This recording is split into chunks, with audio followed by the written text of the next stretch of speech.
Bloomberg Audio Studios. Podcasts, radio, news.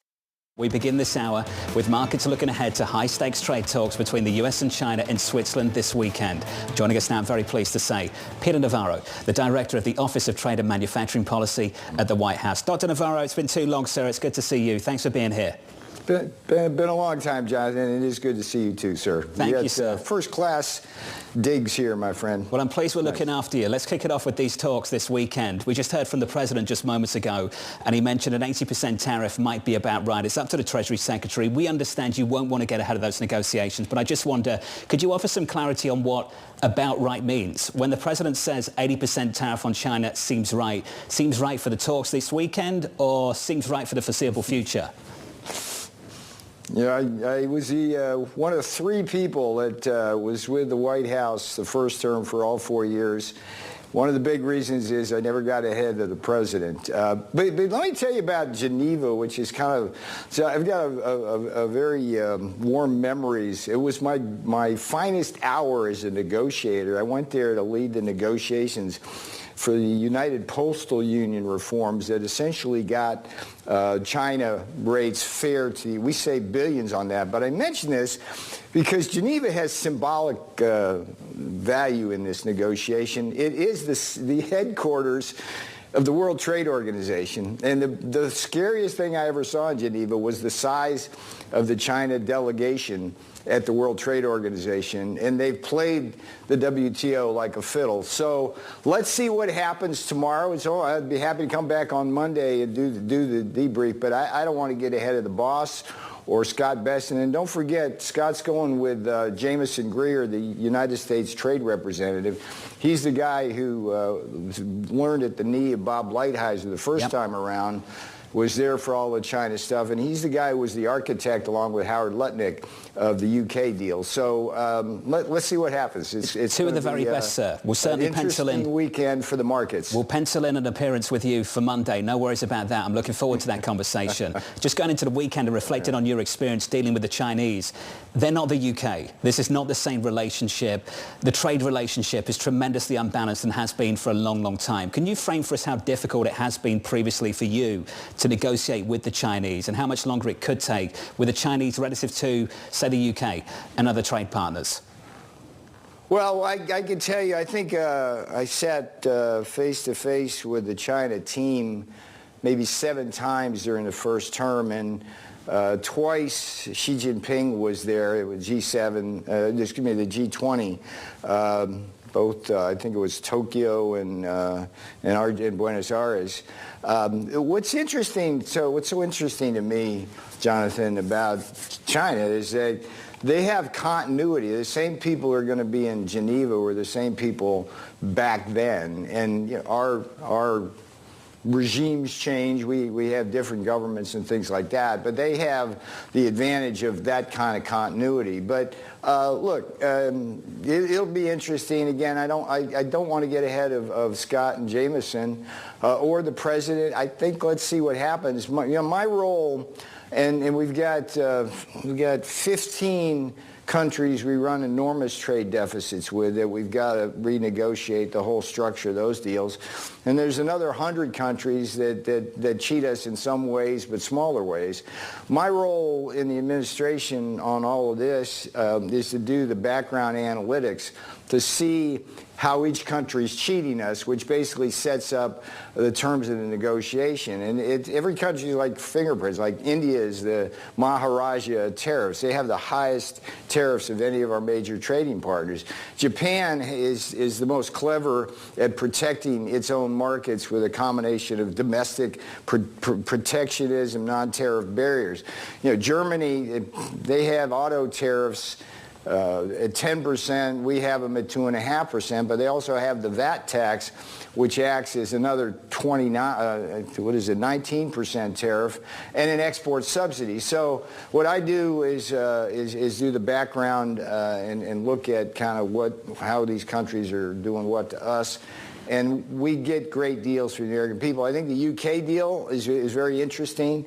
I think the significance is not just that it's a deal, but that it's a template for the future deals. What we do, Jonathan, is there's like 4 or 5 verticals we look at. It's the tariffs, the non-tariff barriers, the digital taxes, and then the various kinds of cheating, the dumping, the currency manipulation, things like that.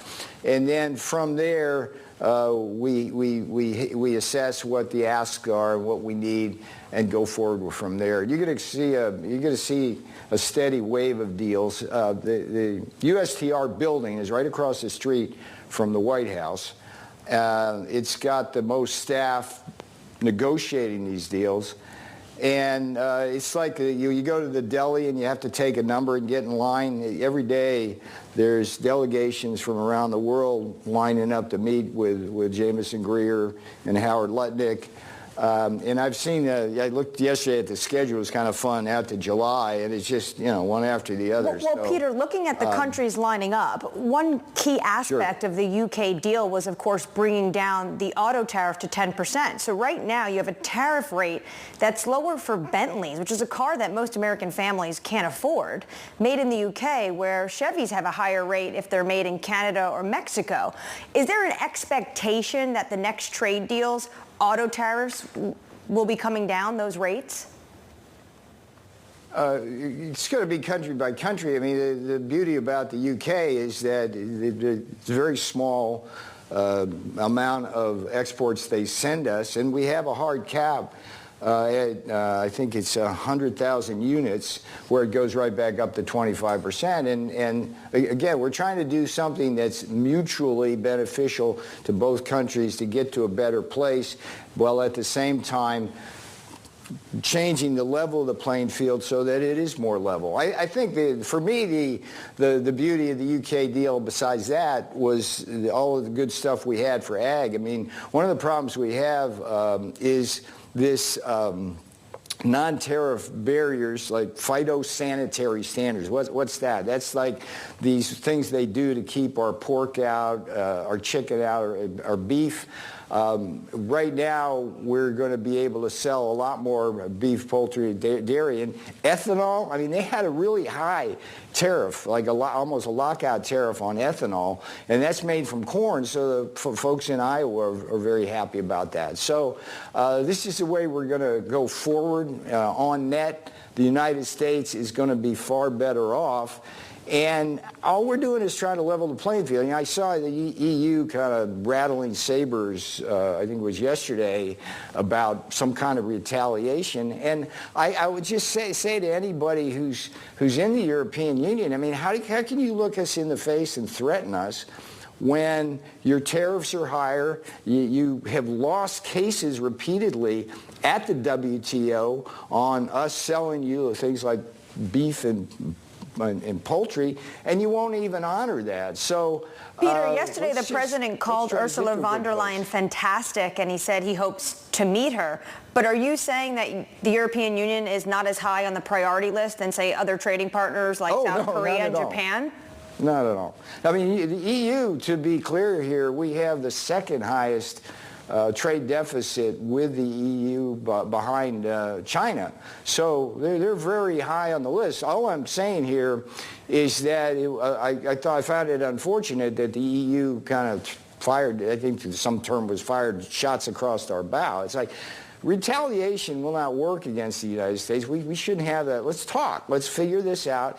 And it would be nice. Here, let's give peace a chance here. All we're asking for here in the United States of America is fairness. I mean, would you agree? Is there any disagreement on this set and on your set that the tariffs of the EU are higher and that the non-tariff barriers are higher, and that the WTO in Geneva is basically sanctioning that through two things? Okay, one Peter, is the, but would you agree with that? I mean, I think if I said anything that you would like to fact check there? There's a bigger question here. There's a bigger question here, and this is something that the German finance minister has come out and talked about, which is they'd be willing to drop all tariffs to zero. If the U.S. were willing to drop all tariffs to zero, there is a willingness to negotiate around the board to a lower tariff regime. Would that be acceptable to you, or is 10% the new floor? So let's stay with that. See, that's such a misdirection, okay? It's the non-tariff barriers, stupid, to kind of paraphrase Bill Clinton. It's the non-tariff barriers. So when countries like Vietnam or entities like the EU say to us, oh, let's all go to zero tariffs and everything will be okay. That's not the problem.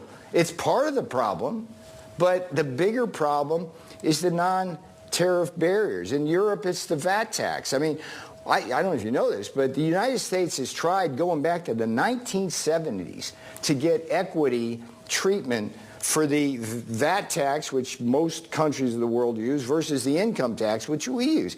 We haven't been able to get it because the WTO has a majority of people who benefit from sticking it to the United States. So they do. So the zero tariff thing, that's misdirection, and on your set, you should call it on that. When they say, let's lower the non-tariff barriers and let's give you relief on the VAT tax, now we're talking. The VAT tax is a slightly different mechanism. This is all going to take a long time, and there are a lot of competing factors here in terms of who can possibly pull these levers. And I'm just wondering, we've got 2 months left in this 90-day negotiating period that is paused for the retaliatory tariffs. Does that just get extended out another 90 days? As you have to deal with different legislative bodies to possibly remedy what you see? Well, we don't have to deal with legislative bodies. Well, okay, in the EU perhaps, but I coined a term in Trump time, which is to say do it as fast as possible without screwing it up. And that's all we're trying to do. I go back to the observation that the United States Trade Representative in that building, which is a historic building, by the way, beautiful to see if you ever get there, the lines, they're coming in and out, and we're talking and we're talking. And, as the boss says, let's see what happens. I mean, it's in everybody's interest around the world to level the playing field with the United States in a way which allows us to restructure this international trade environment, which is fundamentally skewed against the United States. I mean, we're losing, because of this system, the United States is losing our manufacturing base, we're losing our defense industrial base, and when push comes to shove and folks around the world are looking for the United States to help defend them, I mean, if we get to a point where we can't do that, what good is that? So trade, economic security is national security is one of the guiding principles of President Trump and this administration. So we're just trying to get fairness here, give fairness a chance here and work with us. Looking forward to an update on Monday, sir. It's good to see you once again. Yes, sir. Thank you, Right, Dr. Navarro, Director Right. of the Office of Trade and Manufacturing Policy at the White House.